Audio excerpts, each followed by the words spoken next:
참 되게 재밌어요. 보면 이제 4,000포인트가 넘어가면서 계속 사람들은 포모를 느꼈죠. 이거 언제까지 가냐, 나 많이 매수 못했는데 좀만 눌려라고 했었거든요. 막상 밀리고 내가 바랬었던 시점이 오잖아요. 그럼 무섭습니다. 왜? 이게 끝이 아닌 것 같거든. 아무리 봐도 삼성전자 10만원 너무 비싸 보이고 우리나라 코스피 4,000이 말이 안 돼 보이거든. 그러다 보면은 오히려 이제 언제 매수할지 타이밍을 못 잡게 돼요. 단순히 많이 오른 것 때문에 지수를 뭐 3,800을 깨고 내려간다? 3,800 깨고 내려가면 땡큐예요. 근데 많이 깨고 내려간다 하더라도요, 정말 빠르게 치고 올라올 겁니다. 3,800포인트가 바텀라인은 아니에요. 지금은 4,000포인트 바텀라인을 지금 계속 테스트를 하고 있는 그런 상황이기 때문에 오히려 눌림을 이용해서 이제 신규 매수, 추가 매수 삼으시면 될 것 같고요. 단 매달 10일 간격으로 진행되는 유튜브 무료 특강 아래의 링크에서 신청하세요.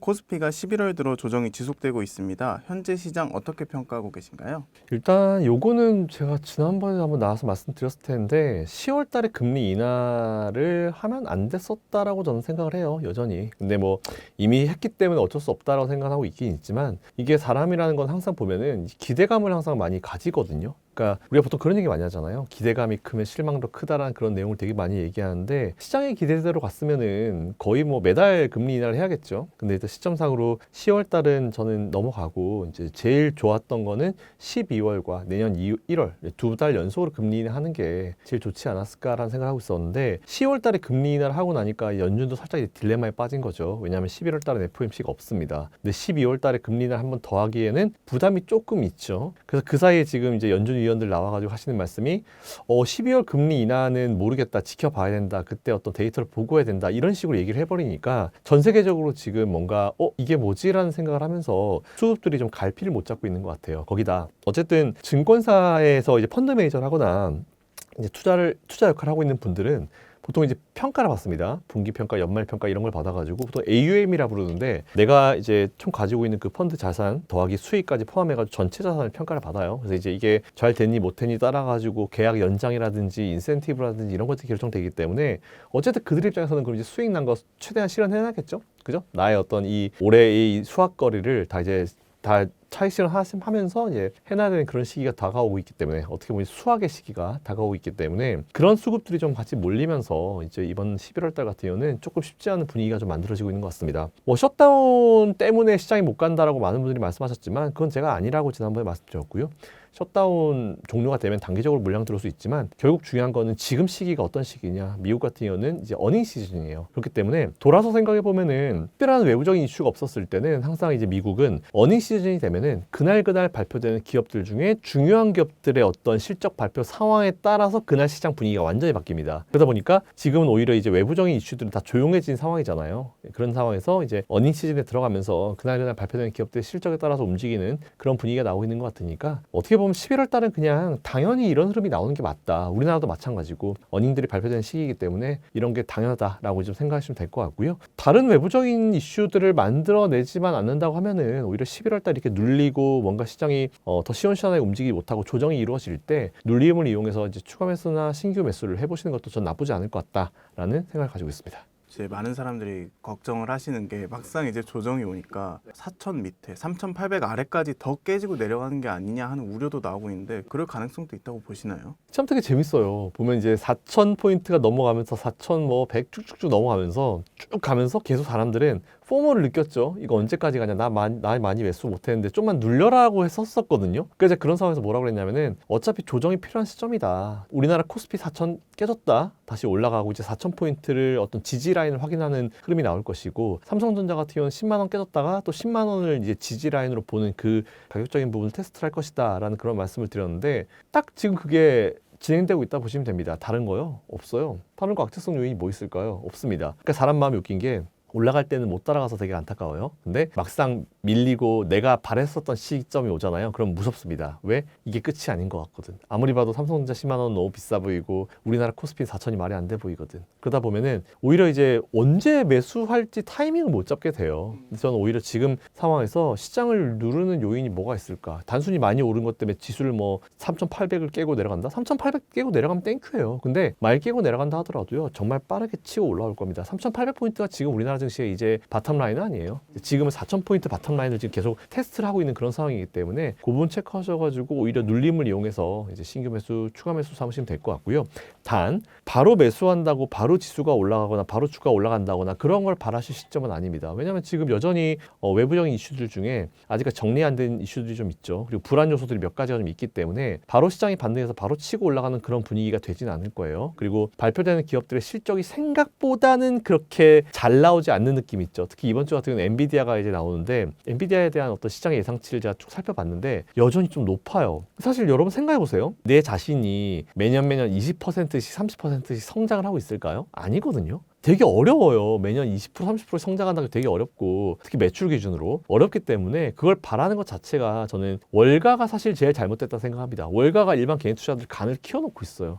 정말 잘못된 거고요. 그러니까 우리가 본론으로 돌아와가지고 이 회사가 계속 성장세를 이어가는지가 중요한 건데 성장세는 꺾일 수 있습니다. 우리가 2차전지 때도 봤잖아요. 모든 사람은 처음에는 막 수급들이 들어오면서 정말 미친 듯이 올라가죠. 그러다가 어느 시점쯤 되면은 야 이게 맞아라고 하면서 수급이 안정을 찾기 시작하고 정신을 차리기 시작합니다. 그러면서 조금 조정이 오면서 불필요한 거품을 걷어내는 그런 과정이 있는데 이 과정 속에서 여기 있는 기업들이 과연 투자를 더 하는지 아니면 투자를 빼고 도망가는지 이걸 보시라 그랬는데 지금은 2차전지도 마찬가지고 반도체도 마찬가지고 빼서 나가는 업종이 없어요. 지금은. 그러니까 이런 걸 봤을 때 지금은 좀 더 높은 곳을 향하기 위해서 잠깐 쉬어가는 과정이구나라고 보시면 되고요. 우리가 마라톤을 보더라도 42.195 달리는데 죽어라고 달리진 않습니다. 중간에 물도 마시고 스폰지로 몸도 적시고 그러잖아요. 그리고 여러분들 만일 시장이 1년 내내 계속 가기를 바라시고 계속 좋은 모습을 보이기 바라시는 분은요. 여러분 지금부터요. 365일 동안 휴가 없이 주말 없이 일하십시오. 라고 하시면 하시겠어요?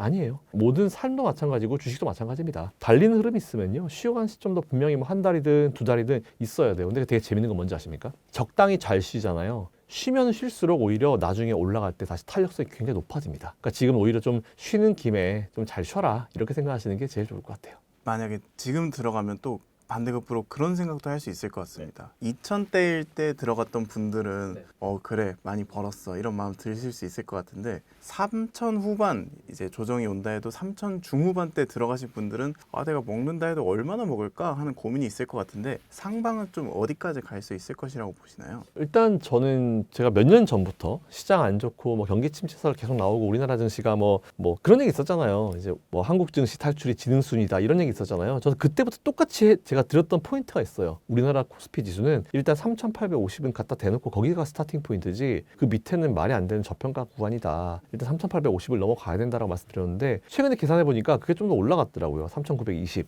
그래서 저는 우리나라 지수는 그냥 3,920포인트는 그냥 스타팅 포인트라고 생각을 해요. 네. 그래서 이거보다 밀리면 오히려 좀 더 매수를 해도 되는 그런 상황이라 보고 있고 그리고 이제 업사이드가 되게 궁금하실 거예요. 근데 하나 전제를 드릴게요. 전제를 제가 지금 상황에서 유일하게 저의 어떤 신경을 제일 건드리는 게 하나 있는데 뭐냐면은 4,000포인트가 넘어가고 조금 지수가 올라가니까 바로 정치권에서 또 무슨 세금 얘기 나옵니다. 주식 관련 세금이 또 얘기 나와요. 아니에요. 진짜 아닙니다. 그리고 진짜 국회의원분들 듣고 계시는 분들이 계시다면 꼭 생각하셔야 될 게 4,000포인트가 넘어간다고 하더라도 개인 투자자들이나 국민들 게다가 플러스가 되지 않아요. 그거 왠지 아세요? 이미 국민들은 오랜 기간부터 투자를 해왔기 때문이에요. 특히 2차전지 고점에서 매수하신 분들은 지금 많이 반등 하는 것 같지도 않지만 반등한다 하더라도 이제 겨우 마이너스 40% 30%대 이제 들어왔을 텐데 그거 가지고 그리고 삼성전자도 옛날에 뭐 10층에 나 물려 있어요. 나 9층에서 구해주세요. 이랬던 분들이 이제 수익권 조금 들어간 시점인데 지금 뭐 세금을 한다고요? 그건 아니에요. 그러니까 저는 그런 불필요한 얘기가 또 나오길래 제가 또 방송 나와서 이 얘기 무조건 해야지 싶었는데 아닙니다. 그래서 저는 항상 말씀드리지만 개인 투자자들한테 뭐 진짜 푼돈만 한번 거래할 때마다 뭐 몇천 원, 몇만 원 이렇게 받을 생각하지 마시고 차라리 기업들 해외에서 더 사업 잘할 수 있게 더 돈 많이 벌 수 있는 환경 만들어 두신 다음에 기업들한테 법인세 많이 걷으십시오. 개인 투자자들한테 아직 걷을 수 있는 시점 아니에요. 오히려 그 얘기 나오니까 바로 외국인들 더 때려버리잖아요. 아니라니까요. 제발 세수에 대한 중요성 알고 있습니다. 분명히 알고 있는데 모든 세금이라고 하는 거는 시점이 되게 중요해요. 국민들 사실은 지금 보면 어쨌든 돈을 벌어야 되잖아요. 월급 가지고 서울의 아파트 어떻게 삽니까? 연봉 1억이라 쳐도 거기서 한 3분의 2 쓴다 하더라도 나머지 3천만 원 가지고 서울에 10억짜리 20억짜리 살려면 거의 3, 40년 동안을 갈아엎어야 되는데 그게 되냐고요. 안 돼요. 그러려면은 어쨌든 집이라든지 이런 것들을 기본적으로 갖춰주게 하려면 제일 중요한 포인트가 돈을 불릴 수 있게 만들어줘야죠. 부동산 다 막아놨으면 뭡니까? 주식이잖아요. 해외 가보세요. 주식 투자 잘해가지고 집 바꾸고 차 바꾸고 되게 얼마나 그런 거 많이 나옵니까? 그러니까 개인 투자들, 국민들을 어쨌든 생활을 좀 더 여러분들이 서포트를 해주시려면요. 지금 세금 같은 거 얘기하면 안 돼요. 그러니까 제가 그 말씀은 드릴게요. 개인 투자자들이 이제부터 돈 좀 버시는 시점입니다라고 말씀을 드릴게요. 근데 지금은 아니에요. 지나가는 개인 투자자 잡고요. 물어보십시오. 10명 중에 정말 많아봤자 2~3명이에요. 나머지는 다 손실이에요. 나 지금 계좌 플러스예요. 아닐걸요. 몇 년 전에 손절한 거 다 생각하면 절대 수익 아닐걸? 그러니까 저는 이런 걸 꼭 아셔가지고 봐주시면 될 것 같고, 정치권에서 만일 그런 이 세금 관련 내용만 없고 그런 불필요한 쓸데없는 얘기만 안 하면은 일단 저는 우리나라 지수는 내년 정도 봐도 4,500 이상은 가 있어야 정상이라고 봐요. 네, 그렇기 때문에 어쨌든 투자에 대한 사이트는 그대로 이어가셔도 된다라는 말씀 드리겠습니다. 네, 그 다음으로 많이 나오고 있는 이야기가 환율에 대한 이야기가 좀 많이 나오고 있습니다. 환율은 좀 어떻게 보고 계신가요? 환율이요? 사실 저도 지금 요즘에 시장 분위기가 전반적으로 좀 좋아가지고 뭐 저는 아시겠지만 제 방송 오래 보신 분들은 아시겠지만 제가 되게 얘기를 많이 들었던 것 중에 하나가 뭐냐면 김선영은 정말 아무 생각 없는 강세론자네, 이 얘기를 제가 한 3~4년 전부터 엄청 많이 들었어요. 강세가 될 것 같으니까. 자, 그런 상황에서 저는 여전히 강세론자거든요. 여전히 시장이 좋을 거다, 더 좋아질 수 있다라고 보는 사람인데도 불구하고 제가 요즘에 조금 뭔가 조정의 빌미 아니면 좀 뭔가 시장이 불안정하게 갈 수 있는 요건들을 일부러 억지로 제가 찾아봐요. 조금이라도 핑계를 찾아보는데 그 중에 하나가 환율이거든요. 환율 상황은 사실 보면 지금 일단 우리나라는 미국한테 치이고 일본한테 치이고, 그죠? 환율이란 건 원래 상대적 개념이잖아요. 우리나라와 미국과의 관계, 우리나라 일본과의 관계, 그리고 미국과 일본이 꼬여버리면 우리나라도 같이 꼬여버리는, 이제 뭔가 위아더 월드하는 그런 상품이다라고 좀 보시면 될 것 같은데, 환율이 너무 높습니다. 근데 그럼에도 불구하고 이거 긍정적으로 해석할 수 있는 거는 어쨌든 지금 원화는 너무 약세예요. 그래서 저는 원화가 강세로 갈 수밖에 없는 그런 상황이 될 것이다라고 보는데, 여전히 미국이 좀 불안정한 상황이기 때문에 지금 미국의 달러가 계속 지금 이제 불안정하니까 우리나라 원화까지 좀 불안정한 모습이 나오고 있는데, 요건 좀 시간이 지나면은 안정을 찾지 않을까라고 생각하고 있습니다. 자, 그렇기 때문에 원화는 좀 시간을 텀을 두고 좀 강세로 갈 수 있을 것이다. 즉 달러 원 환율이 떨어질 수 있을 것이다라고 보고 있고, 지금 오히려 높은 자리이기 때문에 부담스러워서 외국인들이 매도를 하고 이제 나가고 있는 상황이잖아요. 근데 원화 강세로 가게 되면은 오히려 외국인들이 더 들어올 수 있는 정말 좋은 조건이기 때문에 높은 이 수준에서 떨어지기만 좀 기다린다라는 그런 생각을 가지고 있습니다. 그래서 그게 긍정적으로 볼 수 있는 부분인데, 부정적으로 볼 수 있는 건 뭐냐면 우리나라가 미국이랑 무역 협상을 했잖아요. 매달 200억 달러씩 내놔야 됩니다. 그죠? 자, 그런 상황인데 지금 환율도 원화가 약세예요. 근데 매달 우리나라 외화 보유고에서 200억 달러씩 미국한테 가야 됩니다. 부담스럽겠죠. 이거 자체가 사실은 우리 외환 시장에 굉장히 부담스러운 요인이 될 것이다라고 생각하는데, 아무 생각 없이 이번에 협상을 마무리 짓지는 않았을 거다라는 생각합니다. 그리고 일단은 그런 환율, 이런 외화들이 빠져나가는 부분을 어떻게 커버링할지 앞으로 좀 지켜볼 필요가 좀 있을 것 같은데, 그렇다 해서 이게 당장 엄청난 영향을 미칠 것 같지는 않아요. 지금 환율 상황은 이제 각국의 어떤 무역 협상이나 아니면 미국의 내부 상황이나 이런 것들 때문에 불안정한 상황이기 때문에 일단 저는 조금은 더 지켜볼 필요가 있을 것 같다. 그리고 환율은 우리가 매일매일 좀 모니터링을 할 필요가 있을 것 같다 라고 좀 생각하는데, 그럼에도 불구하고 환율은 너무 높습니다. 근데 여기서 우리가 바랄 수 있는 거는 이 높은 환율임에도 불구하고 우리가 4,000포인트를 유지를 계속 할 수 있다라고 하는 거는 좀 좋게 생각하면은 이제 미국이나 어떤 상황이 좀 풀리게 돼서 원화 강세, 달러 약세로 가게 되면은 외국인들이 더 들어오겠죠. 그럼 외국인들이 들어올 때 우리나라 뭐 사겠습니까? 삼성전자, SK하이닉스 이런 애 사겠죠. 그러다 보면은 그런 기업들의 주가는 더 올라갈 수 있겠죠. 그러면 그 기업들이 하드캐리해서 우리나라 코스피 지수의 상승을 더 이끌 수 있겠죠. 네, 이렇게 생각하시면 될 것 같습니다. 오히려 너무 악재보다는 앞으로 떨어질 가능성이 더 높다, 이렇게 이해하겠습니다. 그렇다면 이제 미국의 상황에 대해서도 좀 여쭤보고 싶습니다. 네. 최근에 파월이 매파적 발언을 해서 인하를 안 할 수도 있다, 뭐 이런 이야기가 나오면서 또 시장이 흔들렸는데요. 거기에 대해서는 좀 어떻게 보고 계신가요? 그렇죠. 근데 사실 이게 그런 의견을 들었을 때 듣는 사람의 입장에 따라서 저게 매파다 비둘기파다 나눌 수 있을 것 같은데, 저는 사실 그건 매파가 아니라고 봐요. 파월은 어쩔 수 없이 그렇게 멘트를 할 수밖에 없는 상황입니다. 왜? 10월 달에 금리 인하를 했기 때문에. 10월 달에 안 했으면 좀 좋았을 텐데 10월 달에 금리 인하를 하면서 11월에 FOMC가 없어요. 문제는. 그러니까 한 달 동안에 FOMC가 없기 때문에 이 상황에서 정말 많은 이슈들이 있을 수 있거든요. 그래서 저는 그걸 좀 주의하자라는 그런 말씀을 많이 드렸었는데, 어쨌든 뭐 지금 파월 의장뿐만 아니고 심지어 닐 카시카리 총재 같은 경우도, 미네폴리스 총재 같은 경우도 나 11월 달 반대했는데, 금리 인하 반대했는데 이렇게 얘기가 나와요. 그런 것처럼 지금 뭐 이런 얘기를 또 들으면 연준 내에서도 뭐 서로 의견이 안 맞다 이러는데, 북한입니까 여러분들? 원래 연준은 의견이 안 맞아야 정상입니다. 그래도 뭔가 합의체로 해서 발표가 나오는 게 낫긴 나은데 거기들도 이제 전문가들의 집단이기 때문에 밖으로는 뭔가 합의한 것처럼 보이지만 다양한 의견들이 있어요. 그래서 연준이 뭔가 의견이 합쳐지지 않았다 해가지고 야 저들이 합쳐지지 않았어. 뭔가 내부 분란이 있는 것 같아. 아니에요. 아닙니다. 북한이 아니에요. 그렇기 때문에 그거는 여러분들이 오해하실 필요가 없을 것 같다는 말씀 드리는데 일단 저는 뭐 금리나 12월 달 부담스럽죠. 왜? 12월 달 하면 또 시장은 1월 달 하기를 바랄 거거든. 1월 효과 이런 것처럼.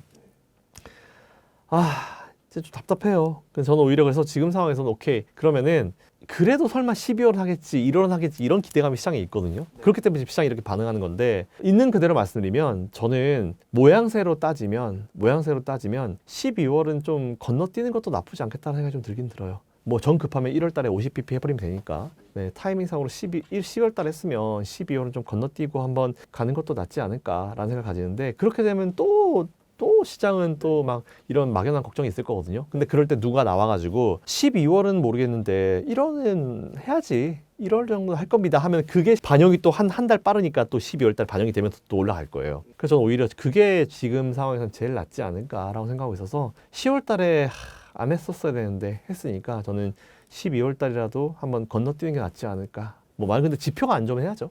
이제 12월 달 한번 건너뛰어도 되지 않을까라고 좀 생각하고 있습니다.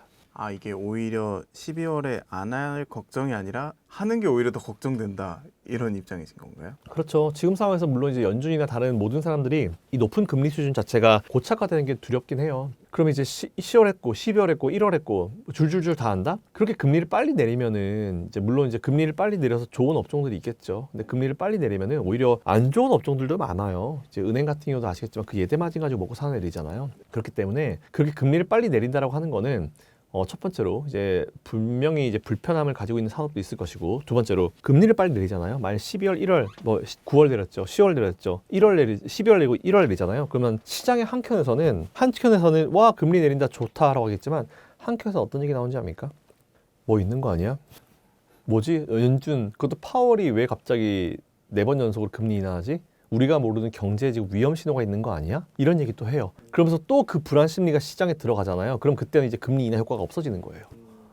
그렇습니다. 그래서 저는 오히려 한번 안 하는 게 낫지 않을까. 12월 달은 시장의 기대를 하든 말든 그건 어차피 시장의 기대니까 안 하는 게 낫지 않을까라는 저는 그런 생각을 가지고 있습니다. 12월에 이제 FOMC 회의도 있는데 선물 옵션 만기일도 있어서 그 이후에 좀 산타 랠리를 기대하시는 분들도 많이 계시거든요. 이게 올 수 있을 거라고 보시나요? 근데 이게 여러분들 아셔야 될 게 뭐냐면은 제가 예전에 자주 얘기했던 얘기인데 산타 랠리에 산타 할아버지 있잖아요. 시간차 공격하십니다. 그러니까 많은 사람들이 산타 랠리 하면은 진짜 크리스마스 시즌에 이제 뭔가 오시기를 바라잖아요. 근데 막상 따지고 보잖아요. 12월 24일 때 좀 온 적 별로 없어요. 항상 이제 1월 달에 많이 오시거든요. 1월 달에 이제 그 1월 효과와 함께 오시는 경우가 좀 많았었어요. 그렇기 때문에 산타 랠리 해가지고 연말에 뭐 좋아라 이런 건 아니거든요. 오히려 연말에 좋으면 뭐 산타 랠리고 안 좋으면 산타 랠리 아니다 이렇게 하는데 뭐 딱 정말 산타 랠리 뭐 매달 그래도 지수 몇 % 이상 상승을 통계를 내보면요. 우리 산타 할아버지는 항상 시간차 공격하신다. 네, 그거 좀 뒤에 오실 수도 있으니까 그런 거는 뭐 걱정하실 필요 없을 것 같습니다. 오히려 좀 일반 투자자분들은 그런 걸 대응하기 어려우니까 지금 조정 기회에 많이 매수를 해두셔도 괜찮은 전략이겠네요. 네, 저는 오히려 그래서 11월 달에는 어차피 시장이 원하는 대로 연준 위원들이나 이렇게 얘기해 주지 않을 거예요. 그렇기 때문에 11월은 조금 쉬어가는 분위기가 지금도 만들어지고 있지만 한 절반 정도 지났네요, 이제. 11월은 조금 눌림을 이용해서 신규 매수 추가 매수 전략을 취하시는 게 낫지 않을까라는 그런 생각을 하고 있습니다.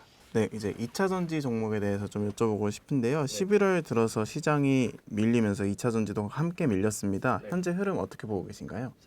네.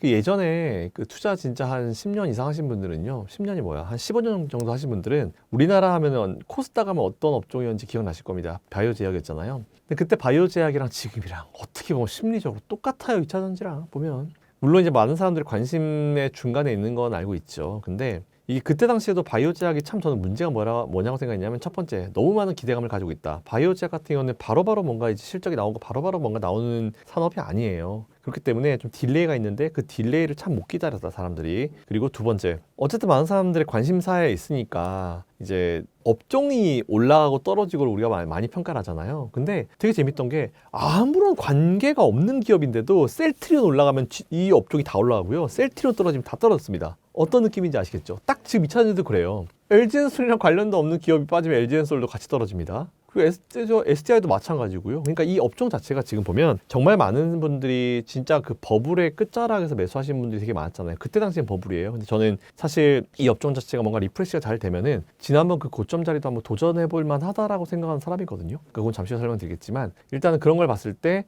2차전지 업종은 많은 기대감을 가지고 정말 많이 물려 계신 분들이 많은 업종인데다가 조금 위어더월드 느낌이 좀 있어요. 뭐 갑자기 뭐 불나면 다 밀려요. 차에 불나고 뭐 불나고. 근데 여러분 다 가만히 생각해 볼게요. 배터리잖아요. 여러분 그 배터리 휴대폰 배터리 이제 갈아 끼우고 하던 그 시절에 휴대폰 써보신 분들은 아시겠지만 배터리 오래 쓰면 배터리 이렇게 부품이다. 그죠? 그럼 이제 뭐 항상 뭐라고 대리점에서 뭐라 그래요? 이거 폭발 위험 가능성이 있으니까 새로 구매하시거나 바꿔드리겠습니다. 이렇게 얘기하잖아요. 똑같아요. 모든 배터리는요, 여러분들 역사적으로 항상 폭발해 왔습니다. 근데 이제 그 문제가 뭐냐면 그게 자동차에 들어갔고 사람의 생명과 직결될 수 있기 때문에 항상 문제인 부분인데 사실 이것도 이 배터리 업종에서 풀어 나가야 될 문제라고 생각을 해요. 근데 제가 작년 올해 인터배터리라는 행사를 2년 정도 가봤을 때 확실히 이 화재라든지 이 열폭발, 열폭주 이거에 대해서 몇 년 전보다는 엄청난 개발을 했습니다. 확실히 안정화가 들어섰어요. 그래서 지금 보면 불나면은 다 떨어지잖아요. 근데 나중에 보면 CATL이래. 뭐 아니면 뭐 중국산 이상한 데 거래. 뭐 이런 얘기 하고 있잖아요. 그러다 뭐 LG엔솔 것도 뭐 불났대. LG엔솔 것도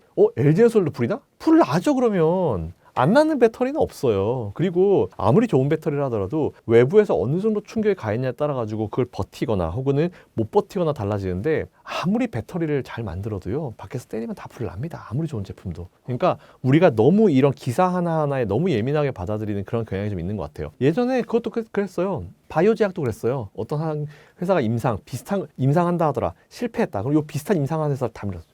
갖다도 다 밀었어요. 그러니까 저는 그때나 지금이나 똑같다라고 생각하고 있는데 어쨌든 저는 뭐 전체적인 어떤 의견을 좀 다시 정리해서 드리면은 2차전지는 너무 억울하게 다른 회사의 영향을 많이 받고 다른 배터리 영향을 되게 많이 받는 그런 업종이다라고 생각하고 있고 대신 오히려 우리 2차전지 업종에는 좋은 소식들이 되게 많아요 지금. 그래서 그런 부분들 잘 체크하셔가지고 투자해보시면 좋을 것 같습니다. 이제 먼저 ESS 시장에 대해서도 여쭤보고 싶은데요. ESS 전망은 좀 어떻게 보고 계신가요?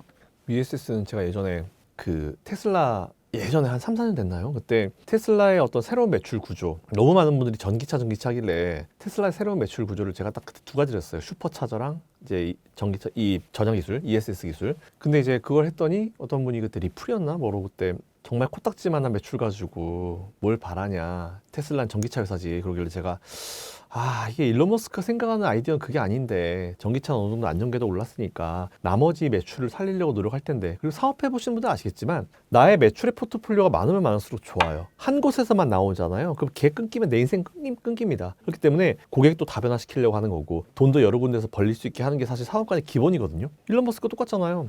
전기차 놔두고 뭐 관련 이제 주식 가지고 관련은 없지만 스페이스X, 뉴럴링크, 스타링크 얼마나 많이 합니까? 그 자기가 중간에 있고 그 모든 산업들을 다 통틀어서 우리 생활에 들어온 게 일론 머스크의 꿈인데 근데 어떤 분들은 그래요. 야 테슬라랑 스페이스X랑 아무 주식 상관도 없는데 뭔 소리냐? 상관 있죠. 리더가 일론 머스크인데 일론 머스크 회사들인데 왜 상관이 없어요? 뭐 주식 가지고만 연결이 됐어요. 뭐 상관이 있는 거예요? 지분법이 필요 없어요. 그런 거 안 해도 돼요. 오히려 그런 걸 연결시켜 놓지 않은 이유가 깔끔하잖아요. 그런 거 연결시켜 놓으면은 여기서 만약 뭐 하고 싶으면 이쪽 눈치 봐야 되지 저쪽 눈치 봐야 되지. 오히려 전 지금 일론 머스크가 회사를 운영하기 되게 깔끔하게 만들어 놓은 상황이라 생각해요. 이래도 보상한 통과가 안 되잖아요. 그러니까 이런 상황인데 어쨌든 그 저는 이런 전반적인 부분을 봤을 때 ESS는 다시 돌아서 ESS는 사실 테슬라의 어떤 미래 성장 매출 그리고 우리나라 LG엔솔이나 우리나라 삼성 같은 기업들 그죠? 우리나라 배터리 기업들한테 ESS가 정말 좋은 새로운 매출처가 됐잖아요. 그동안은 뭐 양극재 팔고 음극재 팔고 이런 것만 됐는데 이제는 ESS에 대해서 이제 매출이 많이 잡혔고 실제로 그것 때문에 오히려 보조금을 제외해도 이제 수익으로 넘어올 수 있는 기업들도 생긴 것처럼 오히려 ESS는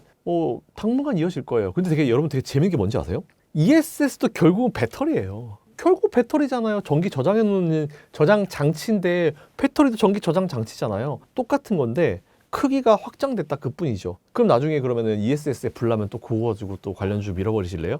그럴 수도 있겠네요. ESS 불났을 때 거기는 워낙에 또 많이 돌아가니까. 자, 그런 걸 봤을 때 우리가 이제 본론으로 돌아와 보자고요. 배터리랑 ESS는 같은 라인으로 갈 수밖에 없어요. 왜? 똑같은 거예요. 결국은 똑같은 개념이에요. 똑같은 원리이기 때문에. 네, 그거 잘 판단하셔가지고 투자해보시면 좋을 것 같고요. 어쨌든 ESS가 우리 기업이나 테슬라 같은 기업들한테는 정말 좋은 새로운 매출 구조가 만들어진 건 사실인 것 같다라고 생각하고 있습니다. ESS 관련 배터리 3사들의 전망은 좀 어떻게 보고 계신가요? 일단 많이 늘어나고 있어요. 좋습니다. 좀 많이 좋은 모습 좀 보여주고 있는 것 같아서 사실 그동안 보면 우리나라 배터리 3사들이 배터리만 팔거나 뭐 소재만 팔거나 뭐 이런 식이었잖아요. 근데 이런 식으로 계속 뭐 새로운 매출의 포트폴리오가 나온다라고 하는 거는 좀 긍정적으로 보고 있어요. 그리고 그 실적 자체가 전체적으로 좀 굉장히 많이 좀 잘 먹혀 들어가고 있고요. 그리고 꽤나 많은 해외 기업들이 우리나라의 어떤 기업들의 이런 제품들을 관심을 굉장히 많이 가지고 있는 그런 상황이잖아요. 그렇기 때문에 저는 오히려 3사 전망이요 다 긍정적이다. 맑음. 순서로 가볼까요? 저는 일단 LG엔솔이 제일 나을 것 같아요. 뭐 제가 항상 말씀드리지만 LG엔솔은 태생 빼고는 다 좋은 회사다. 네, 태생은 뭐 물적 분할, 제가 정말 싫어하는 물적 분할이기 때문에 태생 빼고는 다 좋은 회사다. 그래서 1등의 LG엔솔, 그리고 삼성 SDI랑 SK 이노베이션 얘기가 나오는데 최근 삼성 SDI가 테슬라 향 얘기 되게 많이 나오잖아요. 그래서 이것도 괜찮은 것 같아. 그리고 SK 오늘 등에 덮고 있는 SK 이노베이션. 봤을 때 현재 사실 지금 순위를 따져보면 LG엔솔, SK이노베이션, 삼성 SDI가 맞아요. 근데 그렇다 해서 삼성 SDI를 좀 뒤로 놓고 보기엔 무리가 있거든요. 그 얘기는 삼성 SDI에 관심 없으셨던 분들은 조금 관심을 가지셔도 되지 않을까라는 그런 생각을 가지고 있어서 저는 한번 순위를 바꿔볼게요. LG엔솔 1등, 삼성 SDI 2등, 그리고 SK이노베이션 3등 이렇게 한번 가보도록 하겠습니다. 이제 개별 기업들에 대해서 좀 여쭤보고 싶습니다. 먼저 에코프로 그룹주들에 대한 흐름은 어떻게 보고 계신가요? 일단 잘해요. 에코프로그룹 뭐 자기들 사업은 잘하고 있거든요. 뭐 BM부터 이제 실적도 살아나고 있는 상황이고, 근데 이게 실적이 이제는 뭐 흑자로 돌아섰고 이제 턴어라운드 한다고 했지만 우리가 이제 처음에 이 BM이나 2차전지 관련 기업들을 매수하신 분들은 저기 위에 그 자극적인 숫자를 보시고 오신 분들이잖아요. 그렇기 때문에 이거 가지고는 만족을 못 하시는 거죠.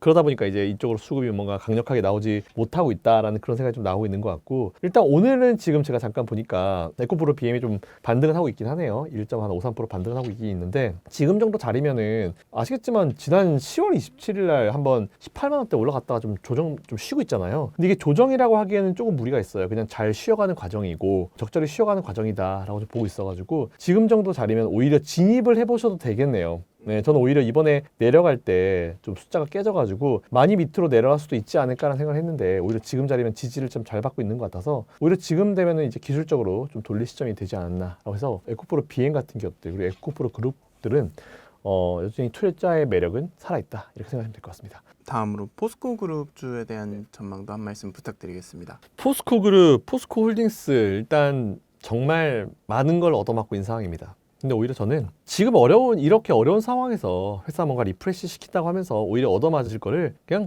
매도 그냥 그죠? 제일 처음 맞는 게 맞다. 보통 그렇게 얘기 많이 하잖아요. 그러니까 어려운 상황에서 이제 포스코 그룹은 예전에 박태준 회장님 때부터 철강 위주의 기업이었죠. 근데 너무 철강 위주로 몰려 있으니까 이 철강 판매량에 따라가지고 되게 많이 바뀌는 그런 기업의 분위기였는데, 매출의 포트폴리오를 한번 여러 개를 해보자라고 하면서 2차전지 소재 쪽에 들어갔잖아요. 그래서 그쪽에 투자를 되게 많이 했죠. 자, 이런 상황에서 둘 중에 하나라도 좋아야 되는데 두 개가 같이 안 좋죠. 철강은 중국 경기 안 좋아가지고 수요 낮죠. 게다가 또 엔젤 등이 없고 일본산 철강 들어와서도 우리나라 철강 또 밀리고 있죠. 이런 상황이 나서 철강 좀 힘들고, 2차전지 소재 투자했더니 2차전지 캐즈민이 뭐니 하면서 시장 어려워지지. 그러니까 포트를 늘리려고 했었는데 둘 다 좀 어려워진 상황이죠. 이런 상황에서 뭔가 기다리자 라는 생각을 가지고 있었던 것 같은데, 갑자기 이제 HMM 인수, 그죠? 조선사를 인수하겠다는 얘기가 나왔고, 지금 실사가 어떻게 되는지 모르겠는데, 일단은 저는 그 인수에 대해서는 긍정적으로 평가합니다. 왜냐하면 어쨌든 소재를 넘기고 수출을 하고 철강 수출할 때 그 회사를 가지고 있으면은 오히려 그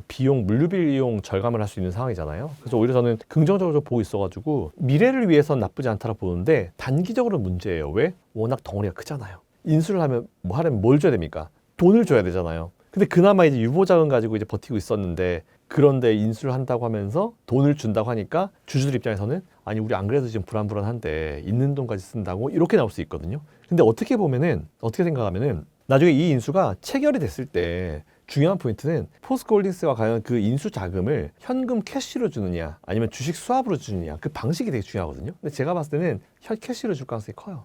왜냐면은 주식으로 주면은 보통 일반적으로 제가 M&A를 하잖아요. 내 회사 주가가 정말 고점이다 생각될 때 주식을 줍니다. 낮으면 안 줘요. 왜? 지금 낮을 때 주면 주식을 많이 줘야 되잖아요. 그러다 보면 이제 이게 주식이 올라가면은 우린 더 많은 돈을 준 셈이 되는 거잖아요. 그렇기 때문에 어떻게 이걸 하는지 한번 보세요. 나중에 그랬을 때 캐시로 준다 하면은 지금 이자율이 여전히 높은데 그걸 뭐 론 받아가지고 유보자금 빼가지고 돈으로 준다고? 그러면은 포스콜리스가 니들 회사 지금 주가 안 높다 생각하는구나, 이렇게 보시면 돼요. 요거 똑같이 제가 몇 년 전에 경기 침체설이 있었을 때 말씀드렸거든요. 경기 침체가 다들 온다고 했을 때 아닌데 M&A 업계에서는 인수를 했을 때 주식으로 주는 회사가 하나도 없어.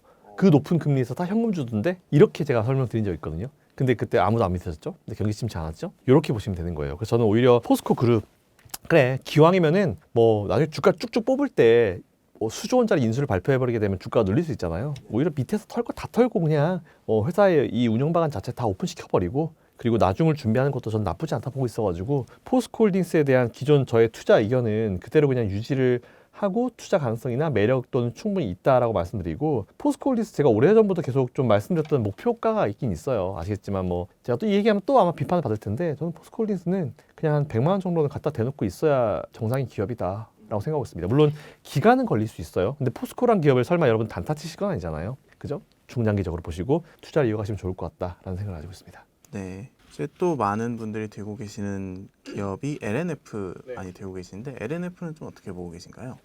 네, LNF. 일단은 저는 사실은 저한테 누가 이제 2차전지 그 개별 기업을 물어보면은 LNF는 탑3는 아니에요. 사실은 탑3 아닌데 뭐 다행히 최근에 주가가 좀 반응을 많이 했어요. 그래서 이제 사실은 차트상 보면은 BM이랑 LNF가 비슷합니다. 한번 확 치고 올라왔다가 10월 말쯤에 고점 만들고 좀 쉬어주고 있는 과정인 것 같은데 뭐 기술적으로 보거나 회사 내적으로 보더라도 사실 나쁜 상황은 아니에요. 지금 정도면 이제 한번 진입을 해보실 수 있는 그런 상황인데 저는 개인적으로 사실은 상위권의 의견을 가지고 있는 기업은 아니다. 네, 이렇게 생각하고 있습니다. 다음으로 기대되는 수요 중에 하나가 휴머노이드에 들어가는 배터리에 대한 수요가 좀 많이 기대가 되고 있는 상황인데 이게 좀 어느 정도 규모로 커질 수 있다고 보시나요? 일단은 휴머노이드 로봇이 좀 나와 봐야 알 것 같긴 해요. 근데 모든 로봇에 다 배터리가 들어가겠죠. 그죠? 선 끼고 다니는 로봇들은 없을 거 아니에요. 일단은 나와 있는 제품들이 좀 나오고 나서 사실은 분석을 해야 되는 거라고 생각하는데 만약 휴머노이드 로봇이 진짜 이게 대량 양산을 거쳐가지고 최근에 여러분 유튜브 보셨겠지만 1억짜리를 누가 샀는데 프라이팬 하나 못 뒤집고 바닥에서 넘어지고 거의 떼쓰는 것처럼 들어 누워있고 이 정도로는 안 됩니다.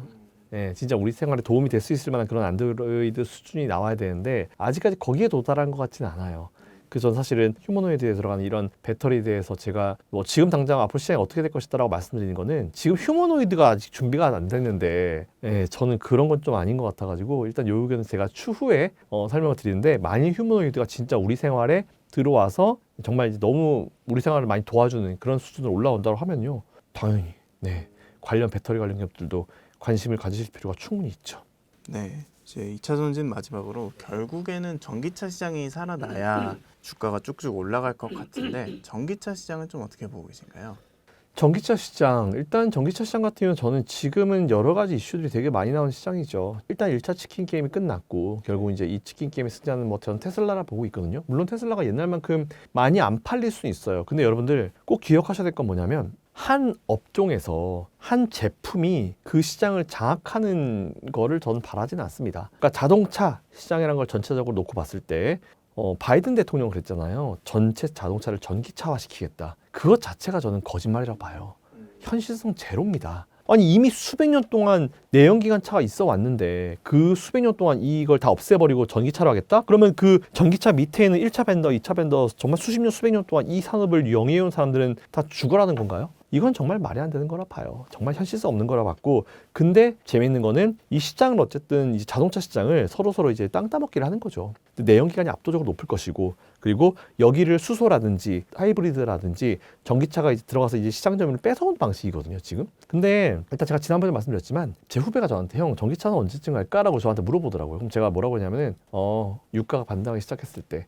자, 제가 지금 유가가 낮다라고 얘기하면요 분명히 주유소 가봐라 이런 말씀 하실 거예요. 근데 여러분들 유가는요 기름이라고 하는 거는 바로 오늘 가가지고 사우디에서 퍼와가지고 우리가 쓰는 거 아니에요. 선물 거래라고 1년 혹은 몇 년 후의 거를 미리 지금 기준으로 몇 년 후에는 어느 정도 될 것 같아 라고 해서 선물, 즉 퓨처 굿즈죠. 그러니까 미래 거를 미리 계약을 하는 방식이거든요. 근데 예전에 그렇게 비쌀 때 사왔었던 그 거를 들고 와서 지금 유가는 국제유가 제가 차트 보여드릴게요. 세계를 몇 년치를 한번 보십시오. 지금이 과연 높은 수준인지. WTI, 브렌트, 그리고 두바이 제가 다 띄워드릴게요. 이 세계 차트 보시면은 평균적으로 높지 않아요, 지금이. 자, 그렇기 때문에 지금 우리가 주유소에 가서 넣는 그 기름은 몇 년 전에 선물로 사온 비쌌을 때 사온 그 기름이고요. 그렇기 때문에 우리가 지금 기름이 비싸다 생각하는 건데 국제유가는 낮습니다, 지금. 낮은 상황입니다. 그래서 이 국제 유가가 턴어라운드 한 시점이 된다. 그러면은 생각해 보세요. 지금 어쨌든 이제 유가가 그렇게 높은 수준은 아니에요. 자, 그런 상황에서 전기차가 더 인기가 많아지려고 하면은 당연히 이제 WTI나 국제 유가가 올라가면서 유가가 더 올라가는 상황이 발생해야 되잖아요. 그럼 유가가 너무 비싸. 그러면은 유가 비싸니까 우리는 그러면 이제 전기차 쪽으로 관심을 한번 가져봐야지라고 이렇게 생각할 수 있거든요. 그래서 저는 테슬라나 아니면 이제 이 전기차에 대한 어떤 수요나 아니면 이제 이 판매량이 증가한 시점은 WTI 두바이 그리고 이제 두바이유, 브렌트유가 다시 상승 전환해서 반등하는 그 시점에 더 전기차에 대한 어떤 관심도가 올라갈 걸 보고 있습니다. 그 지금은 오히려 전기차 관련 기업들은요 밑쪽에 있을 때 계속 이제 매수 투자 이렇게 하는 게 좀 맞다라고 저 보고 있고요. 이게 당장 오늘 말씀드린다 해가지고 당장 뭐 내일부터 올라가요, 다음 주부터 올라가 이거 아니에요. 그러니까 지금 이 업종 전기차 업종 자체는 우리나라 시장을 리드해주는 업종입니다. 중장기적으로 보셔야 돼요. 옛날에 여러분들 매수만 하면 막 진짜 10%씩 올라가던 그 몇 년 전 생각하면 안 돼요. 지금 그때랑 다른데 그때가 비정상이었던 거예요. 이제 지금은 이 배터리 가격도 하향 안정화되고 균형 가격을 찾아가고 있는 상황이기 때문에 지금이 더 정상적인 상황이다라고 보시면 될 것 같습니다. 그래서 결론은 이 국제 3대 유가가 반등해서 상승 추세로 들어가게 되면 전기차에 대한 수요가 더 증가할 것이다. 이렇게 보시면 될 것 같습니다. 이제 다음으로는 로봇주에 대해서 여쭤보고 싶습니다. 지난번에 젠슨항 CEO와 이재용 정의선 회장이 깐부회동으로 로봇주가 움직였었는데요. 로봇주들의 전망은 어떻게 보고 계신가요? 일단 로봇주 우리가 앞에서 휴머노이드 얘기를 하고 넘어왔지만 휴머노이드가 있고 또 일반 공장에서 쓰는 그런 기기들도 또 있잖아요. 근데 일단 우리나라 같은 경우는 물론 이제 현대차 같은 경우는 이제 보스턴 다이내믹스라는 회사를 인수를 하면서 거의 휴머노이드에 근처 갔죠. 엄청난 회사를 인수했잖아요. 자, 그런 상황이고 사실 우리나라의 로봇 관련 기업들 예전에 경기 침체설이 있었던 때로 돌아가 보면은 우리나라 많은 대기업들이 어떤 업종에 투자하시는지를 제가 그때 보시라. 이게 시장 턴어라운드 할 때 그리고 아니면 그 미래의 먹거리를 삼는 거다라고 했는데 그때 당시에도 똑같이 로봇주에 관심을 가졌거든요. 로봇주랑 바이오제약 이쪽에 관심을 삼성이 가졌었거든요. 그래서 오히려 그동안 계속 있었던 관심이라고 봐요. 그래서 이번에 뭐 회동을 했다 해가지고 이게 뭐 또 새로운 관심을 가질 만한 내용들은 아닌 것 같고요. 근데 확실히 뭔가 얼라이언스가 좀 나온 느낌은 분명히 있기 때문에 그거는 우리가 좀 참고를 해보시면 될 것 같다라는 생각을 가지는데 로봇 관련주들에 대한 전망 결국은 이제 우리나라 기업들도 이제 진짜 휴머노이드로 가야 된다라고 생각하고 있어가지고 얼마나 거기에 잘 맞춰주는지가 좀 관건인 것 같고요. 그리고 아직은 우리나라에서 나오는 로봇들이 진짜 막 미국에 있는 이런 기업들의 로봇들보다는 그래도 이제 성능이 좀 떨어지는 걸로 알고 있어요. 그러니까 성능 개발 속도라든지 이런 것들도 좀 평가를 해볼 수 있을 것 같아서 저는 최근에 국내 로봇 관련 기업들 뭐 관심 있는 거 말씀해 주십시오 하면요. 일단 전 얘기 안 해요. 당장은. 숫자가 좀 보이고 나중에 좀 안정적인 상황 그 이후에 좀 말씀드리면 될 것 같아서 지금은 굳이 말씀을 드리지 않고 있고요. 뭐 오히려 해외 로봇 관련 기업들은 그냥 저는 테슬라가 맞다 봐요. 뭐 옵티머스 조만간 이제 아마 나온다고 하니까 한번 관심을 좀 가지고 볼 필요는 있을 것 같습니다. 이제 다음으로는 바이오주도 여쭤보고 싶습니다. 이번에 장이 흔들릴 때 바이오 종목들만 견조한 모습을 보였었는데요. 이유가 무엇이라고 보시나요?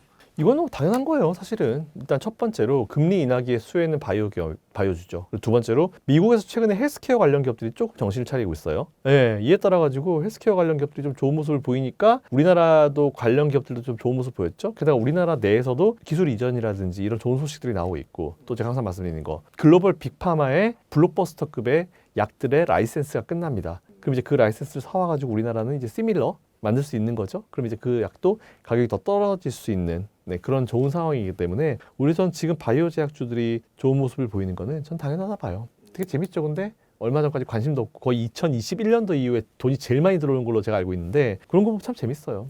그래서 어쨌든 바이오 제약에 대한 투자 의견은 이어가셔야 된다. 하지만 여러분들 이건 꼭 아셔야 됩니다. 2차 전지랑 바이오 제약이요. 어쨌든 코스닥 기업들이 많잖아요. 비슷할 거예요.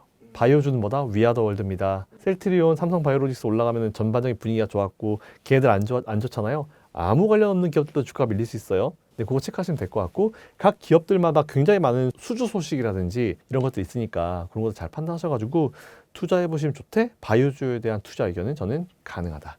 바잉 의견 드리겠습니다. 지난 10월에 상승장 왔을 때 코스피로 돈이 많이 들어왔는데 이제 일부 의견은 그 돈들이 순환매가 돌아서 코스닥으로 많이 흘러 들어올 것이다. 이런 의견이 있습니다. 그래서 뭐 바이오나 2차 전지 이런 종목들이 상승할 것이라는 의견도 있는데 거기에 대해서는 어떻게 생각하시나요? 충분히 그럴 수 있다고 봐요. 들어와야죠. 미국도 보시면은 M7이 이끌어가지고 걱정된다라고 하던 게 엊그제 같은데 벌써 그게 또 수급이 돌아가지고 러셀 2000 지수가 올라가잖아요. 러셀 2000 지수 아시겠지만 미국의 중소형주들 다 몰려있는 지수죠. 순환매예요. 제가 봤을 땐 정말 긍정적인 어떤 순환매가 이루어지고 있다라고 좀 보고 있어가지고 괜찮은 것 같고요. 뭐 이런 상황에서 또 우리나라는 연기금 걱정을 하는데 연기금은 국내 주식도 올린다고 하니까 그것도 체크하면 될 것 같고 하여튼 뭐 다 필요 없고요. 국내 주식은요 그냥 순환매 다 정상적으로 돌아가고요. 정치인분들 제발 이 세금 얘기만 안 하시면 돼요. 그거만 안 하면요 알아서 지수는 올라갈 겁니다. 그리고 그거 정권이 바뀐다 하더라도 기업 밸류업 정책 요즘 얘기 아무도 안 하죠. 얘기 쏙 들어왔죠. 아니에요. 기업 밸류업 정책은 하셔야 됩니다. 그건 진짜 좋은 정책이거든요. 우리나라의 당장의 어떤 4,000포인트, 5,000포인트보다는 진짜 우리 아이들이 주식 투자할 때 4,000, 5,000이 뭐 거의 뭐 그냥 바텀 라인, 그죠? 지지 라인으로 작용할 수 있는 그런 시대가 오면은 참 되게 좋을 것 같아요. 그렇기 때문에 정권이 바뀐다 하더라도 기업 밸류업 정책 같은 좋은 정책들은 꼭 유지를 해주셨으면 좋겠다라는 생각을 가지고 있습니다. 반도체에 대한 질문 드리도록 하겠습니다. 8월 이후 하반기 시장을 주도했던 섹터는 단연 반도체인데요. 단기간에 급등하면서 큰 변동성 보였는데 앞으로 산업 전망은 어떻게 보고 계신가요? 긍정적으로 보고 있죠. 저는 반도체에 대해서 걱정하시는 분들이 되게 많은 걸로 알고 있긴 해요. 근데 제가 항상 또 자주 보여드리는 거지만 자료 보여드릴게요. MSCI 코리아 인덱스. 네, 그거 보시면은 외국인들이 바라보는 우리나라거든요, 그게. 그러니까 MSCI 코리아 인덱스를 외국인들은 어떻게 활용하냐면 그냥 한국 관련 펀드가 1억이 생겨요. 그러면 이제 맨 1등이 삼성전자거든요. 비율이 한 20, 한 4, 5% 될 거예요. 25% 치면은 1억 투자한다 치면 그냥 2,500만 원 사는 겁니다. 아시겠죠? 그 퍼센티지대로 거의 그냥 참고해서 그냥 사요. 벤치마크 지수라고 부르잖아요, 우리가 MSCI 코리아 인덱스를. 자, 그런 것처럼 어쨌든 외국인들이 바라보는 우리나라 여전히 최상위권에 삼성전자, SK하이닉스, 삼성전자 우선주 이렇게 들어가 있어요. 걔네들만 해도 거의 한 50% 될 거예요. 그러니까 우리나라가 이제 반도체다라고 보시면 될 것 같고, 그리고 우리나라 수출입 데이터가 왔다 갔다 하는 것도 잘 아시겠지만 삼성전자, SK하이닉스가 반도체 수출 많이 하면은 수출입 데이터 좋아지고 못하면 떨어지고 이렇게 되거든요. 네, 그런 것처럼 반도체는 어차피 우리나라를 먹여 살릴 만한 그냥 단독 1등 업종이라고 보시면 될 것 같아서 일단은 여러분들이 투자 의견은 좀 이어가실 필요가 있을 것 같은데, 이어가셔야 되는 이유 중에 하나가 우리가 그동안 뭐 기다렸습니까? 삼성전자의 엔비디아, 그죠? 엔비디아 수주를 기다리고 있었잖아요. 됐어요. 한대요. 수율도 많이 올라왔대요, 그나마. 근데 뭔가 엄청나게 기다리고 있었는데 그거에 비하면 사실은 그렇게 크게 주가가 올라오진 않았죠. 11만 원 찍고 내려왔는데 저는 사실 지금 우리나라 지수가 거의 나머지가 다 밀려도요. 삼성전자만 올라가면 지수가 올라가거든요. 우리나라는 어쩔 수 없어요. 자, 그런 상황에서 삼성전자는 10만 원 라인, 그리고 코스피는 4,000포인트 라인, 이 라인을 딱 지금 테스트하는 그런 과정이라고 봐요, 저는. 근데 오히려 4,000포인트가 정말 빠르게 올라왔잖아요. 그렇기 때문에 오히려 지금은 조금 이제 한 달, 두 달 정도 쉬어주면서 이제 매물대, 이 높은 윗단에서 매물대를 좀 만들고 지지라인을 만들 필요가 있다고 봐요. 그랬을 때 여기서 다시 재상승해서 조정받으면 또 이게 이제 지지라인으로 작용을 하겠죠. 그러니까 우리나라가 지금 보면 삼성전자도 가격의 어떤 이제 바텀 라인을 10만 원까지 올리는 시점, 그리고 코스피도 4,000포인트까지 올리는 시점이 지금 딱 만들어지고 있는 것 같아요. 되게 지루하거든요, 이럴 때. 근데 오히려 나중을 생각하면은 야, 조정받아도 4,000포인트는 안 밀리지. 조정받아도 야, 삼성전자 10만 원 밀리겠냐 설마, 이렇게 말씀드릴 수 있는 시기가 올 거거든요. 네, 그렇기 때문에 저는 뭐 크게 걱정 안 한다는 말씀드리고, 반도체 같은 경우는 지금 어쨌든 이 반도체 시장을 살린 게 뭡니까? 엔비디아잖아요. HBM, AI잖아요. 제일 큰 카테고리에 최상단에 있는 건 AI죠. 근데 AI가 과연 끝날 것 같다라고 생각하십니까, 여러분들? 버블이요, 있을 수 있어요. 근데 어떤 분들은 이렇게 이해하시는 분도 있어요. 버블이란 건 있으면 안 돼. 아니에요. 버블이란 게 있지 않다라고 하는 건 어떤 의미냐면은 PBR 레벨이 딱 1이라는 의미거든요. 그게 PBR 레벨 1이란 게 뭐냐면은, 여러분 회사 운영하시는 분들은요, 회사의 모든 것들, 그러니까 이런 볼펜 하나까지 다 가격 매겨가지고 내가 이 회사를 매각해. 그냥 요 하나까지 포함해가지고 나머지 뭐 없어. 뭐 권리금 같은 그런 거 없어. 그냥 이런 거 하나 20원, 뭐 중고니까요. 20원에서 다 해서 딱 팔았을 때 그 가격이 딱 1이에요. 근데 그 1에 누가 팝니까? 혹시 옷 장사 하시는 분들 동대문에서 예를 들어서 옷 10,000원에 떼어서 10,000원에 파세요? 아니잖아요. 인건비 넣어야 되지, 교통비 넣어야 되지, 날 수고비 넣어야 되지, 뭐 택비 넣어야 되지, 다 넣잖아요. 그것처럼 모든 가격에는 어느 정도는 버블이 있어야 돼요. 근데 이 버블이 과연 시장에서 인정을 하는 버블이냐, 감당되는 버블이냐, 안 되는 버블이냐, 그것 따라 달라지는 거거든요. 가치는 세상에 PBR 레벨 1이 있으면 안 돼요. 그렇기 때문에 PBR 레벨 1로 내려가면 그건 매수를 해야 된다고 얘기하는 거죠. 자, 그것처럼 적정 버블은 전 있어야 된다고 생각합니다. 그러니까 지금은 오히려 버블이 막 끼다가, 딱 저는 미국이 참 대단한 시장이라 보는 게, 버블이 끼다가 딱 자기가 알아서 그냥 조정을 해요. 저는 지금이 적정 조정기라 판단합니다. 자, 엔비디아 칩만 볼게요. 엔비디아 칩 진짜 걱정하는 거 뭔지 아세요? 엔비디아가 중국이든 어디든 수출 다 해. 일단 다 해. 그리고 다 하면은 엔비디아 매출이 거의 최상단이겠죠. 그때 걱정해야 돼요. 근데 지금 엔비디아 칩 중국에 팔 수 있어요? 전 세계에서 제일 큰 매출처가 어딘데요? 중국이잖아요. 근데 제일 큰 매출처에 지금 엔비디아 칩을 못 팔고 있어요, 심지어. 왜? 정치적인 싸움을 껴가지고. 근데 엔비디아의 지금 이 매출이 엔비디아가 낼 수 있는 최고의 매출이라고 얘기할 수 있습니까? 못 한다니까요? 이것 자체가 엔비디아도 고점이 아니다라고 판단하는 거고. 그리고 중국에다 다 못하고 있어요. 우리나라도 심지어 못하고 있잖아요. 우리나라 삼성 계속 중국에다 디램 사고 막 레거시 반도체 사가지고 제가 나올 때마다 얼마나 욕했습니까? 자꾸 중국 보니까 애플 꼴 나는 거라고. 제가 그 얘기 얼마나 했어요. 새로 계속 발전하고 새로운 거 만들어내야 되지. 그게 삼성인데 이런 얘기하면서, 그게 애플인데 이런 얘기하면서. 자, 그런 건 똑같습니다. 그 어쨌든 반도체는 지금 이 AI의 극단에 있는 엔비디아가 죽을 생각을 안 해요. 매출 극단 아니에요. 더 매출 만들어낼 수 있습니다. 엔비디아는 지금 설계도는 있어요. 근데 팹 리스잖아요. 팹 리스 뭡니까? 팹 공장 리스 없다. 공장이 없고 설계만 하는 기업을 보통 팹 리스 기업이라 부르는데 그 공장 역할을 하는 게 어딥니까? 유일하게 지금 TSMC에서 하고 있어요. 마이크론이나 하는데 걔는 많이 생산 못 하고요. 생산 캐파가 안 되기 때문에 아이고 마이크론 그리고 언제적 마이크론이에요. 마이크론이 무슨 삼성전자를 에휴 그런 거는 말이 안 되는 거고요. 자, 어쨌든 이제 지금 탑1에서 TSMC가 하고 있는데 TSMC가 지금 보면 배짱 장사를 하고 있죠. 기다려. 빨리 받고 싶어? 그럼 몇십 프로 더 내. 이렇게 배짱 장사를 하고 있어요. 이런 상황에서 삼성전자가 수율이 조금 올라오죠. 그러다 보니까 엔비디아가 이 삼성전자한테 맡겨도 될 것 같아. 이렇게 하니까 바로 TSMC 뭐 합니까? 공장 증설할게. 이게 나오고 있죠. 그러니까 경쟁이 들어가는 거예요. 물론 경쟁이 안 돼요. 삼성전자가 수율이 많이 떨어집니다. TSMC에 비하면. 근데 TSMC는 이 파운드리를 거의 30년을 넘게 한 기업이고요. 삼성전자는 이제 10년 후반대 한 기업이에요. 근데 그럼에도 불구하고 열심히 따라가고 있으니까 긍정적인 거죠. 자, 결론 그래서 뭐냐면 AI가 죽지 않으면 반도체도 죽지 않는다. 엔비디아 죽지 않는다. 삼성전자 죽지 않는다. SK하이닉스 죽지 않는다. 하지만 그 내부에서 싸움은 계속 벌어질 것이다. 네, 이렇게 결론 내리시면 될 것 같습니다. 불안을 야기하는 이슈 중에 하나가 소프트뱅크가 엔비디아의 주식을 팔고 오픈 AI에 투자를 하겠다라는 이슈가 나오면서 이게 AI 버블이 꺼진 것이 아니냐 하는 얘기도 또 나오고 있는데 거기에 대해서는 좀 어떻게 해석하면 좋을까요? 우리 트럼프 대통령이 되게 자주 얘기하는 말씀 있잖아요. 페이크 뉴스. 페이크 뉴스라는 거 되게 거짓된 뉴스라는 얘기 되게 많이 하잖아요. 판 건 맞아요. 근데 아마 공부 좀 하시고 관련 영상 보신 분들은요. 수년 전에 젠스왕 CEO랑 손정희 회장님이 같이 두 분이 마이크 끼시고 컨퍼런스 하던 영상을 보신 적 있었을 거예요. 거기서 젠스왕 CEO가 손정희 회장 놀린 거 아세요? 다 기억하실 거예요. 마사요시도 우리 회사 오래전에 매도했잖아. 그랬더니 갑자기 막 손정희 회장이 이러면서 막 젠스왕 어깨에 비해 달려가지고 막 후회를 하시거든요. 정말 많은 물량 이미 다 매도했습니다. 이게 사실 이번에 매도한 그 물량이 우리에겐 되게 많아 보이잖아요. 근데 그들에겐 많은 물량이 아니에요. 그냥 남아있는 잔챙이 물량들 좀 그냥 정리한 거고요. 그리고 우리 개인 투자자 입장을 바라보면 안 돼요. 개인 투자자들은 매도할 때 우리는 많은 양을 매수하지 못하기 때문에 한 번에 샀다 한 번에 팔았다를 많이 하잖아요. 근데 그분들은 막 몇십 조 막 이렇게 몇백 조 이렇게 매수하기 때문에 그걸 여러분들 아무리 엔비디아라더라도요. 오늘 밤에 말 누군가 몇백 조를 던지잖아요. 주가 밀립니다. 그런 분들은요.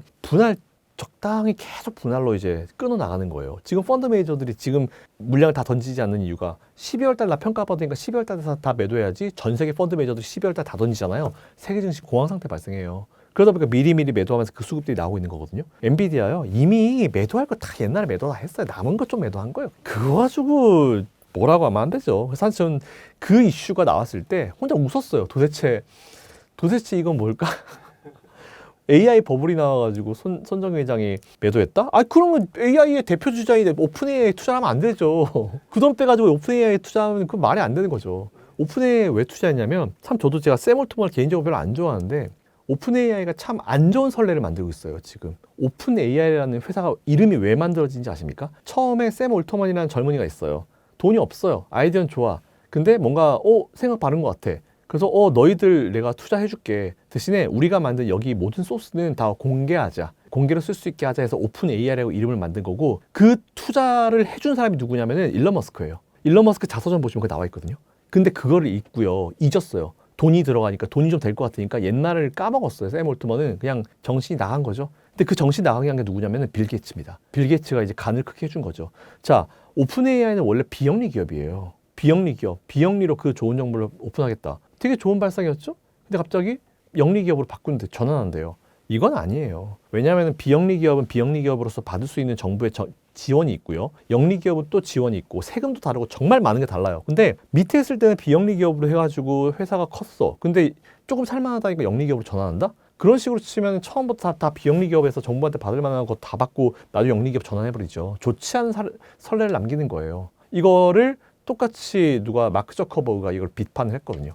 좋지 않은 선례를 남길 것이다. 그래서 저는 참 그건 잘못된 거라 보고 있는데 어쨌든 뭐 비영리 기업이 운영하고 있는 영리 집단 뭐 하여튼 이런 식으로 또 희한하게 지금 하고 있는 것 같긴 하더라고요. 저는 좋은 선례가 아니라 보는데 어쨌든 결론적으로 우리 손정 회장님이 매도하시고 오픈 AI로 들어간 거 가지고 AI의 버블이다? 아니 만일 예를 들어서 오케이 엔비디아를 매도하시고 뭐 저희 어떤 뭐 철강이라든지 아니면 뭐 이런 화학 이쪽에 투자하시면은 그럴 수 있어요. 근데 엔비디아 대장을 매도하고 엔비디아 대장이 될 수 있을 만한 애로 가고 있는 거잖아요. 비상장 회사로 간 거잖아요. 투자한 거잖아요. AI에서 AI로 넘어간 건데 이게 왜 AI 버블일까요? 말이 안 맞습니다. 이제 다시 국내 반도체 이야기로 넘어오겠습니다. 삼성전자와 하이닉스가 이 가격 밑으로는 사도 된다 하시는 가격이 있을까요? 삼성전자 한번 볼까요? 삼성전자는 저는 이 가격 밑으로 딱 금액을 찍어달라고 말씀하시는 거잖아요. 참 어려운데 전 삼성전자는 그냥 95,000원, 9만 원에서 95,000원까지 혹시 내려가면 근데 안 내려갈 것 같아요. 지금 10만 원짜리가 어쨌든 지지라인이어서 10만 원 이하로도 매수는 나쁘지 않을 것 같긴 해요. 근데 저 밑에 있을 때 수익률 생각하시면 안 됩니다. 10만 원 근처에서 매수하신 분들은 뭐 13만 원, 15만 원 이 정도까지만 보고 가시는 게 맞다라고 좀 보고 있어요. 그래서 일단 삼성전자 거기 체크하시면 될 것 같고요. 그리고 하이닉스는 사실 저는 이게 HBM4 시대로 넘어가면 이게 진짜 애매해질 수도 있겠다라는 생각을 사실 하고 있거든요. 근데 SK 하이닉스는 좀 많이 밀리면은 50한 4만 원대? 54만 원. 지금부터 한 10% 정도 밑으로 내려와야 되는데 54만 원대까지 밀리면은 매수를 한번 해봐도 되지 않을까라는 생각을 가지고 있는데 HBM4 시대로 넘어가면은 SK 하이닉스가 과연 어떻게 할지 따라가지고 주가의 어떤 강도는 달라질 수 있을 것 같으니까 그건 참고하시면 될 것 같습니다. 이제 다음으로는 소부장에 대해서 여쭤보고 싶습니다. 반도체 장비주들이 힘을 좀 못 쓰고 있는데 반도체 장비주들도 상승하는 흐름 보여주리라 보시나요? 아직 반도체 장비주들이 올라갈 수 있는 시점은 아니에요. 왜냐하면 대부분의 반도체 장비주들이 다들 코스트 닥에 많죠. 질비해 있죠. 그러니까 이게 낙수 효과 그리고 보통 이제 시점 차이라고 저는 생각을 하는데 원래 큰 형님들이 항상 앞에서 이끌어줘야 돼요. 막뭐 새로운 걸 만들고 막 이렇게 비전을 만들고 이렇게 하려면 이거 필요한 것 같아. 그럼 이제 우리가 못하는 걸 이제 1차 벤더, 2차 벤더를 다 내리고 그 기업들이 다 미국의 러셀 2000이나 이런 데 상장돼 있고 우리나라는 다 코스닥에 상장돼 있고 코스피 중소형주 이렇게 가 있잖아요. 지금은 중소형주 쪽으로 돈이 들어간 시점은 아니에요. 근데 중소형주 쪽으로 돈이 들어갈 수 있는 시점이 됐다고 저는 보고 있거든요. 결론적으로는 지금 아직까지는 좀 어려운 시기가 이제 도래해 있고 그리고 힘을 못 쓰고 있는 건 맞긴 맞는데 오히려 지금 매수하는 게 맞습니다. 제가 불과 한 3, 4년 전쯤에 2차전지 막 날아갈 때 차익 실현하셔가지고 반도체 매수하십시오라고 했을 때 제가 엄청 욕먹었거든요. 욕 진짜 많이 먹었어요. 그때 반도체 너나 사라 이러면서 지금은 2차전지가 대세고 2차전지가 우리나라를 먹여 살릴 거다 이렇게 얘기했는데 제가 그때도 MSCI 코리아 인덱스 들이밀면서 아니에요. 2차전지가 좋은 산업이고 우리나라를 이끌 수 있는 업종 하나 되겠지만 우리나라는 반도체예요. 반도체가 지금은 좀 어렵지만 지금 오히려 사시는 게 맞습니다라고 제가 몇 년 전에 말씀드렸는데 그대로 됐잖아요. 지금은 오히려 근데 관심을 좀 가지는 게 앞에서 치고 나가는 대형 기업들도 있지만 중소형 기업들 관심 가져야 된다고 생각하거든요. 그래서 저는 오히려 장비주들 지금 좀 모아가시는 게 중요하다. 그리고 2차전지 관련주들 그리고 2차전지 관련 장비주들 괜찮고 소재 관련주 괜찮고 살 게 너무 많아요 지금. 그렇기 때문에 중요한 게 뭐다? 포트폴리오 다변화. 다양한 업종을 다 매수해 두시는 게 좋다라는 생각을 가지고 있습니다. 반도체 소부장 중에서도 분야가 여러 가지 있는데 어느 분야를 좀 눈여겨보면 좋을까요? 전공정, 후공정 다 괜찮은 것 같긴 한데 일단 지금 저는 업종 라인으로 들어가는 거는 보통 이제 테스트 장비 쪽? 테스트 장비 쪽? 그쪽이 낫지 않을까 싶어요. 전공정, 후공정 다 괜찮은 것 같은데 지금 관건은 결국은 이제 삼성도 이제 엔비디아가 요청한 대로 파운드리로 또 찍어내야 되는 그런 상황이 되고 있는 상황이잖아요. 그런 상황이잖아요. 그렇기 때문에 오히려 파운드리랑 관련돼 있는 장비 쪽에 좀 들어갈 수 있는 그쪽에 뭔가 좀 할 수 있는 클린룸까지 갈지 안 갈지 모르겠지만 그쪽 라인으로 관심을 좀 가지시는 게 낫지 않을까.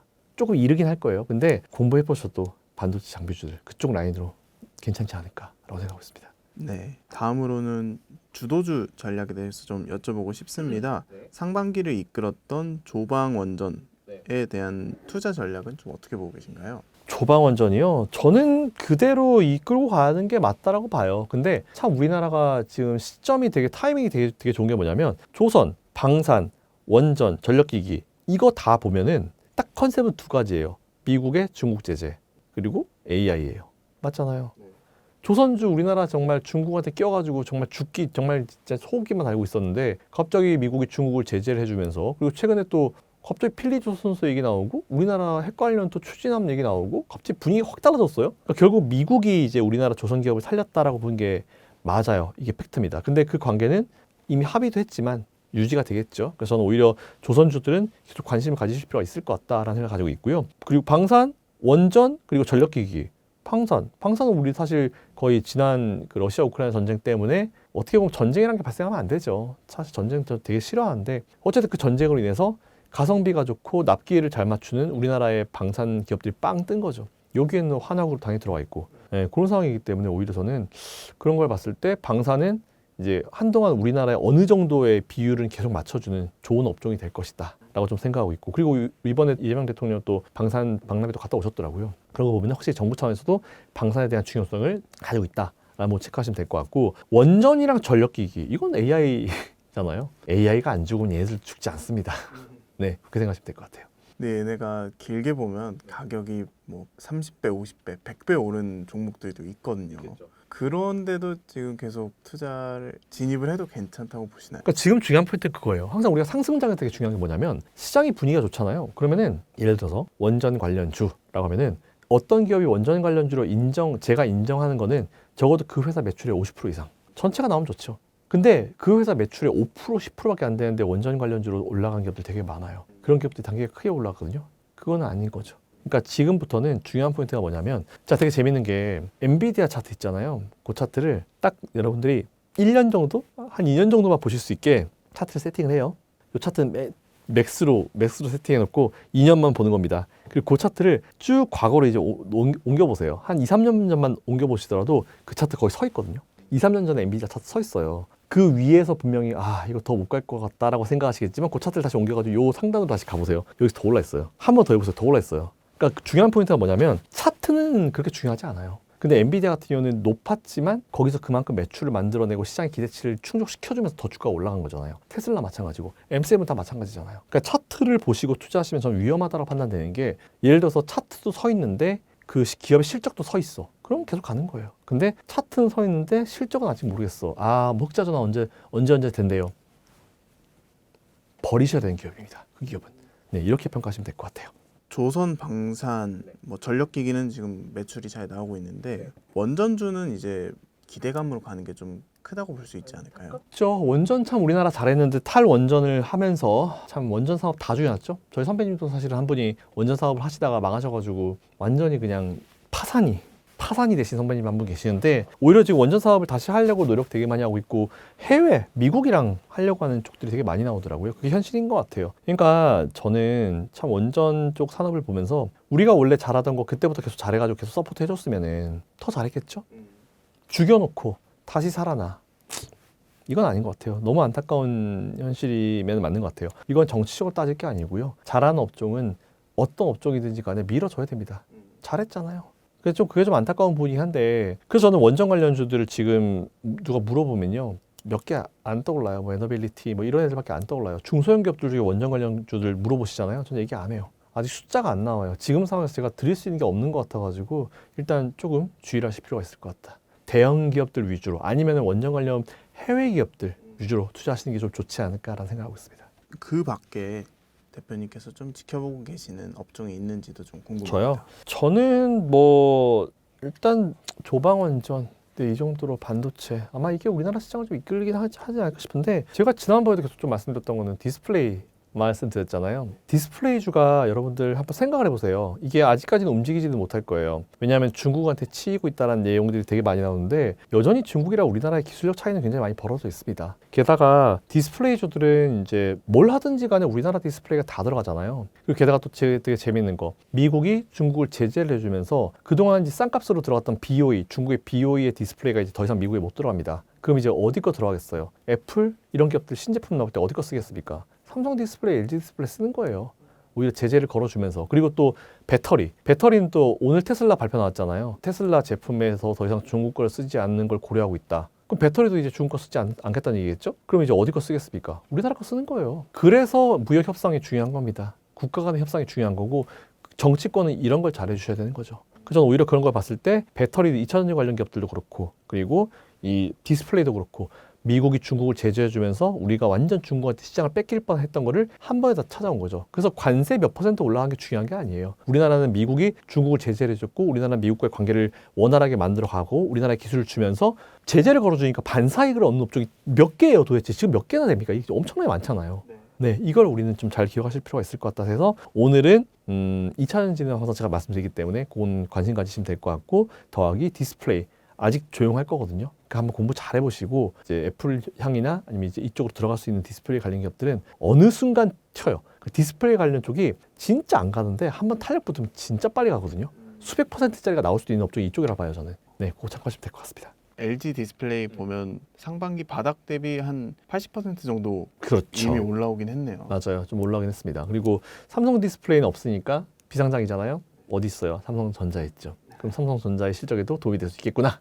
네, 이렇게 생각하시면 될 것 같습니다. 많은 분들이 금융, 증권주도 주목해 보시라 말씀 주시는데 대표님은 어떻게 보시나요? 좋죠. 뭐 신났어요. 지금 되게 올해 지금 뭐 시장 좋아가지고 뭐 브로커리지 수익이라 하잖아요. 우리가 뭐 매수 매도 해주면 이제 걔들한테 수수료 떨어지는 거 있죠.